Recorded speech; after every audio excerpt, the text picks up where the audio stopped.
They thought they were just keeping out another stranger, but this man wasn't a stranger. He owned the mansion behind the gate. What the HOA didn't know was that Marcus King wasn't just a homeowner.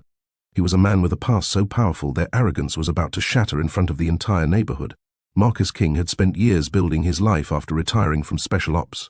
A mansion in Dallas was supposed to be his reward, a quiet fortress where he could finally breathe.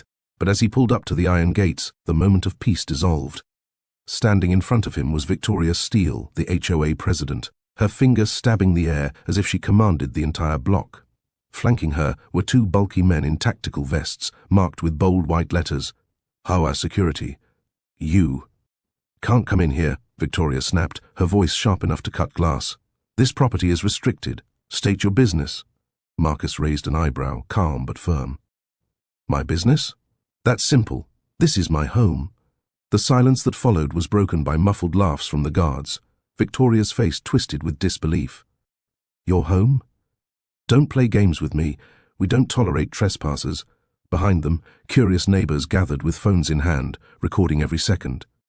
Some whispered, others smirked, waiting for the spectacle.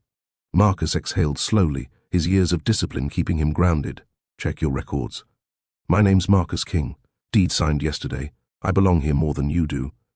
But Victoria wasn't listening. Her hand shot up, signaling the guards forward.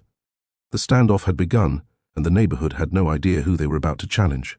The air outside the gate grew heavier as Victoria Steele stepped closer, her polished heels clicking against the pavement. She stared up at Marcus King, her voice dripping with authority she didn't truly have. You people think you can buy your way in here, she said loudly enough for the recording neighbors to hear. But this neighborhood has standards. Marcus didn't flinch. He had heard worse in deserts and jungles halfway across the world, where prejudice came in bullets, not words. Still, the sting of her phrasing wasn't lost on him. His jaw tightened, but his eyes remained steady. Let me make something clear, Marcus said, his voice calm but commanding. I fought for this country. I bled for it.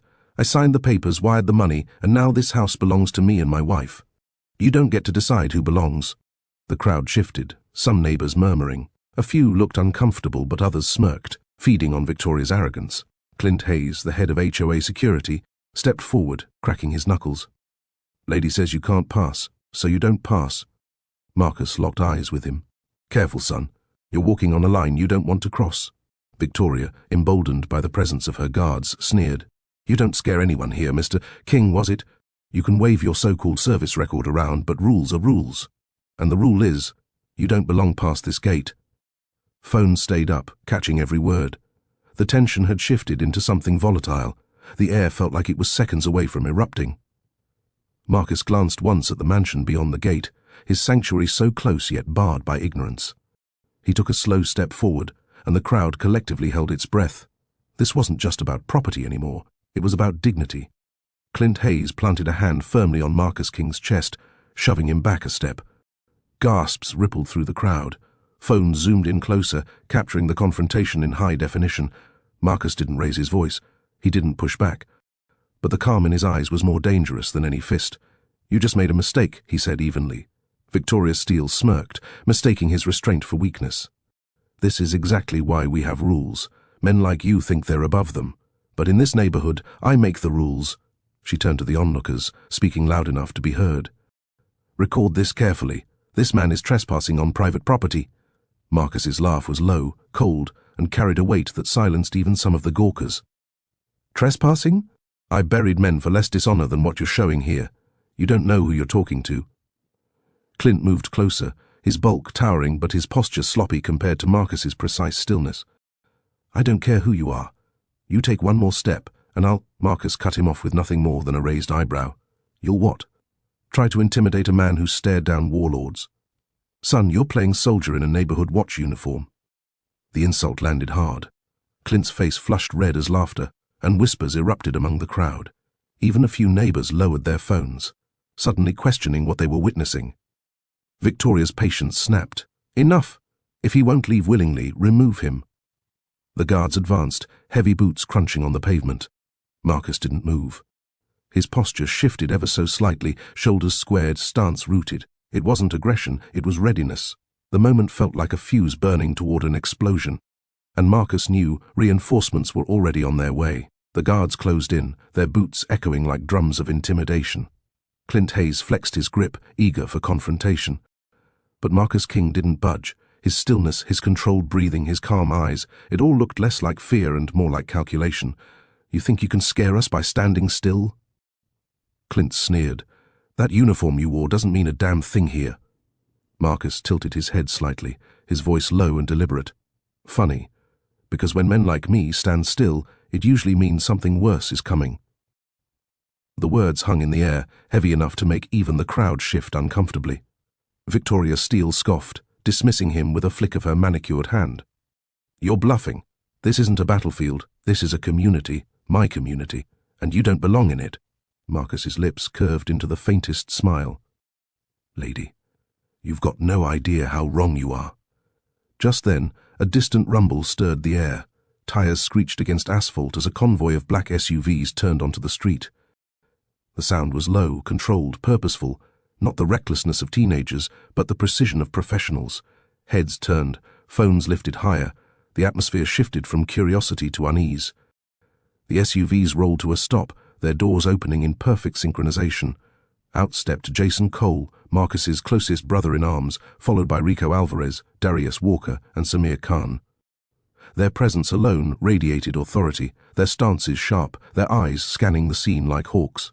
The neighborhood, once buzzing with chatter, fell into a stunned silence. Even Clint hesitated, his bravado cracking. Marcus finally moved, just enough to gesture toward his men. "Victoria, meet my neighbors, my family, my crew." And in that moment, the balance of power shifted. Jason Cole adjusted his jacket as he stepped forward, his eyes locked on Clint Hayes. "Is there a problem here?" His tone was casual, but the weight behind it was unmistakable. Every syllable carried the authority of a man who had led missions across enemy lines. Clint's jaw worked nervously. This is HOA business," he stammered, glancing at Victoria Steele for support. Jason gave a half smile, the kind that never reached his eyes. "Then you should have handled it before you laid hands on my brother." Rico Alvarez stepped out next, holding a tablet that glowed with records and documents. Property deed, transfer of ownership, security clearance checks. "Marcus owns this land fair and square, digitally signed, time-stamped, verified. Would you like me to project it on the nearest wall so the entire neighborhood sees?" Whispers erupted through the crowd. The spectators weren't just watching drama anymore, they were witnessing a dismantling of authority. Victoria tried to regain control. "I don't care what paperwork you've got. This community has standards and—" Darius Walker cut her off with a laugh that rumbled deep in his chest. "Standards? Lady, we lived by standards that make your rules look like child's play. You're not protecting this neighborhood, you're just playing queen of the cul-de-sac." Samir Khan finally spoke, his voice calm, almost surgical. "Here's the truth. Marcus doesn't need permission to walk through his own gate, but you—" He pointed gently toward Victoria. "You've already broken the law by detaining him." Phones zoomed closer. Neighbors gasped. Victoria's face reddened as the weight of public scrutiny crushed her arrogance. And Marcus? He hadn't moved a muscle. He simply stood, watching the very crew he once led dismantle the hostility around him without raising a single fist. The tide had turned, and the HOA knew it.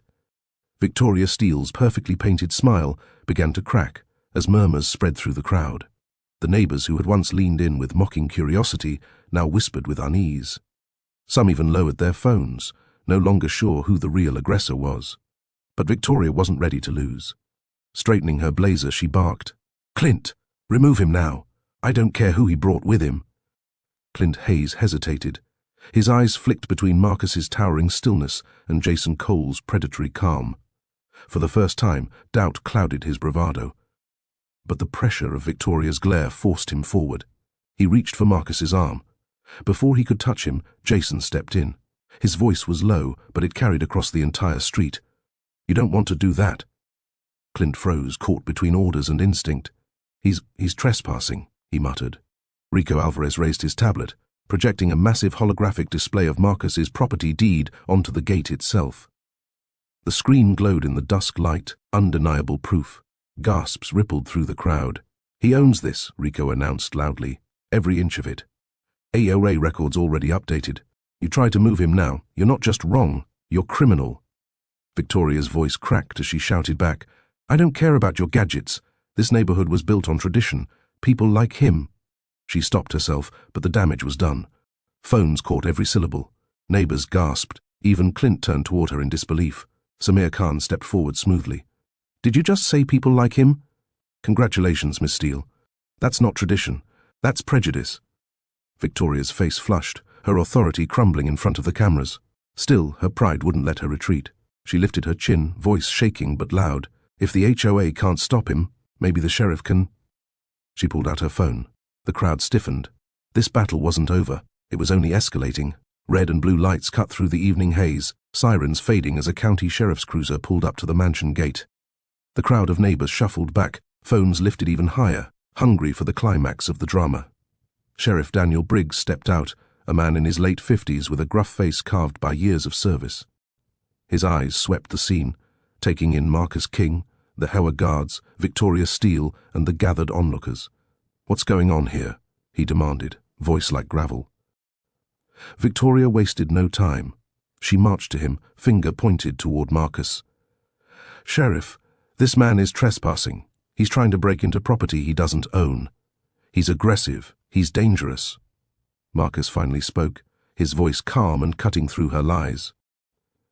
"Sheriff Briggs, name's Marcus King, retired U.S. Special Operations Commander. I purchased this property last week. Documents are updated with the county. Your office should already have them on file." Jason Cole stepped forward, handing over a sealed folder. "Hard copies, just in case digital records aren't enough." The sheriff flipped through the papers, his brow furrowing. The official deed, complete with signatures and stamps, left no room for doubt. He glanced up at Marcus, then back at Victoria.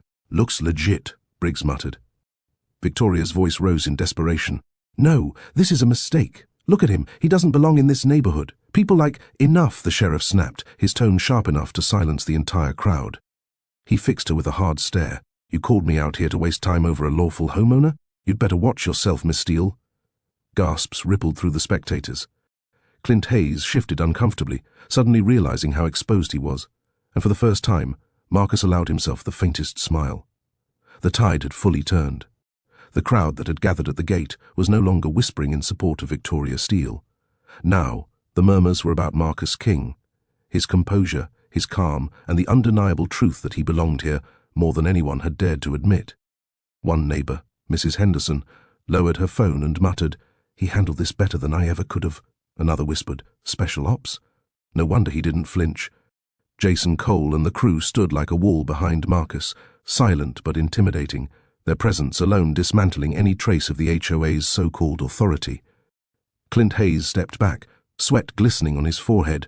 The bravado he'd carried minutes ago evaporated in the heat of scrutiny. Victoria, however, refused to retreat. "You all can't be serious," she shouted, her voice cracking. "This man doesn't fit here. He'll ruin everything this community stands for." Her words landed flat. Phones caught every syllable, every sneer. The once smirking neighbors now looked at her with disgust. Some shook their heads, others, quietly ashamed, tucked their phones away. Samir Khan broke the silence with surgical precision. "Ma'am, you've revealed yourself. This was never about rules. It was about control, and control built on prejudice never lasts." The sheriff crossed his arms, glaring at Victoria. "I suggest you step back, Miss Steele, before you're the one in violation of the law." Marcus finally addressed the crowd, his voice calm but resonant. "I didn't move here to fight. I moved here for peace. But peace doesn't come by bowing to bullies. It comes by standing firm." The neighbors exchanged looks. Some even nodded. Respect, real, reluctant respect, had started to shift toward Marcus King. For Victoria Steele, that was more dangerous than any battle she had planned to win. Victoria Steele's face burned crimson, but it wasn't shame, it was rage. The crowd slipping from her control felt like sand pouring through her fingers.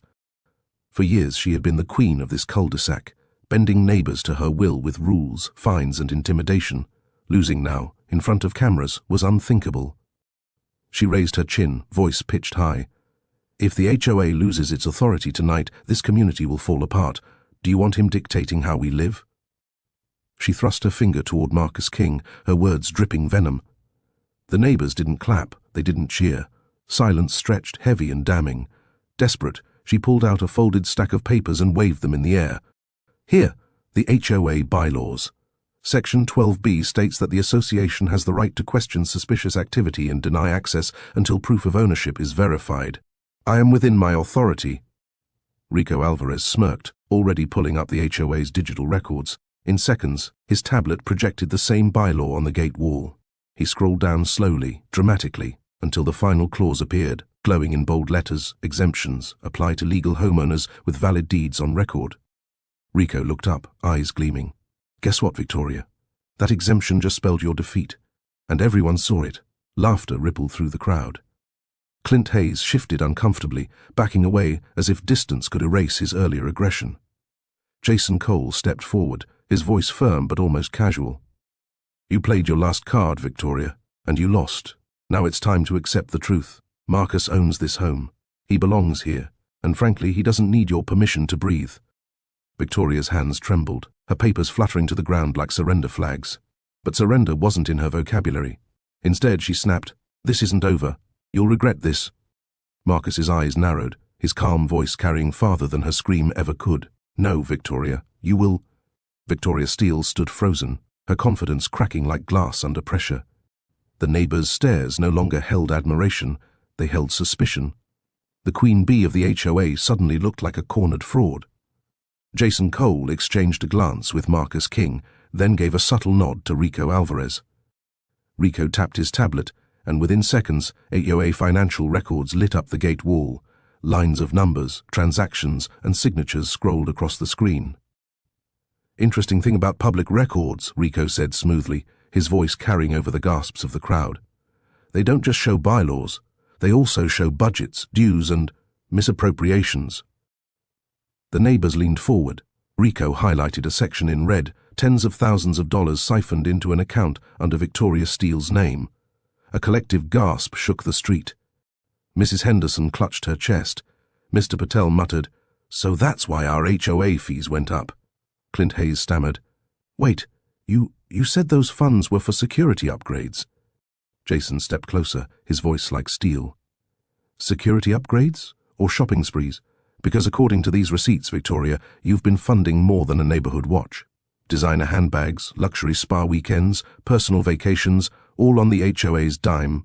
Victoria's face drained of color. That's a lie. Fabricated." Samir Khan's calm voice cut through her protest like a scalpel. "Cross-checked with 3 banks. Time-stamped, verified. Every neighbor here now holds proof of your fraud in their hands." Phones buzzed as the data pinged across the crowd. The same neighbors who once obeyed Victoria now looked at her with contempt. Some even booed. Marcus finally stepped forward, his voice measured and final. "You tried to strip me of dignity in front of my home. But tonight, you stripped yourself of every ounce of credibility." Victoria swayed, her paper crown crumbling in real time. And the neighborhood, once her kingdom, was slipping away forever. The crowd had shifted completely.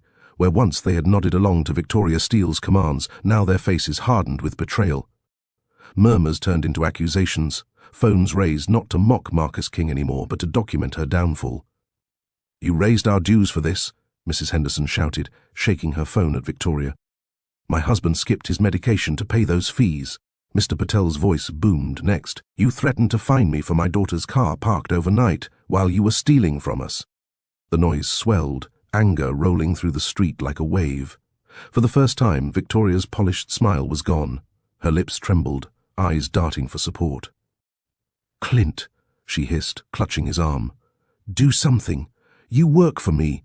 But Clint Hayes yanked his arm away, sweat dripping down his temples. "I don't work for you. I work for this community, and after what I just saw, I'm done." He ripped off his HOA security vest and dropped it on the ground. The crowd erupted in cheers and laughter. Phones zoomed in on Victoria's stunned face, her empire collapsing brick by brick. Jason Cole folded his arms, expression unreadable. "Game over. You're finished," Samir Khan added, his calm voice like a hammer on steel. "You tried to strip Marcus of his dignity, but now, the truth has stripped you of everything." Finally, Marcus stepped forward, his calm presence commanding the moment. He placed his hand on the iron gate and looked to the sheriff. "Sheriff Briggs, am I cleared to enter my own home?" The sheriff gave a single nod. "Welcome home, Mr. King." The gate creaked open. Marcus stepped through, the special ops crew at his side, while the crowd parted with newfound respect. Behind him, Victoria Steele stood alone, her crown of control shattered beyond repair. The iron gate shut behind Marcus King with a sound that echoed like justice itself. For the first time in years, he stood on the driveway of his own mansion, no longer a shadow of his past, but a man restored. The crowd, once hostile, now erupted in applause, their voices carrying a mix of respect and apology. Jason Cole stepped forward, clapping Marcus on the back. "You didn't just walk through that gate, brother. You owned it." Samir Khan raised his voice so everyone could hear. Marcus didn't need to fight to prove himself. His integrity, his service, and his loyalty already proved everything. Clint Hayes, humbled, walked over with his head bowed. "Marcus, I'm sorry. I stood on the wrong side for too long. If you'll allow it, I want to make it right." Marcus extended a hand, steady and forgiving. "You stood up when it mattered. That's what counts." Clint grasped it firmly, sealing a new beginning. Victoria Steele, meanwhile, crumbled under the weight of her own defeat. Neighbors who once feared her now turned their backs, their loyalty gone. She shouted empty threats about lawyers and control, but no one listened. Her reign was over. The Special Ops brothers joined Marcus on the front steps, forming a proud line of unity. The late sun bathed them in gold, as if the universe itself was crowning the moment. Marcus unlocked the door. For a second, he hesitated, memories flooding back. Every sacrifice, every insult, every attempt to break him. Then, with his brothers at his side, he pushed the door open. The crowd cheered louder than ever. "Welcome home, Marcus King," they shouted in unison. And with that, the man who had been mocked, doubted, and disrespected stepped fully into his rightful place. Not just as a homeowner, but as a living reminder that true power lies in loyalty, truth, and dignity.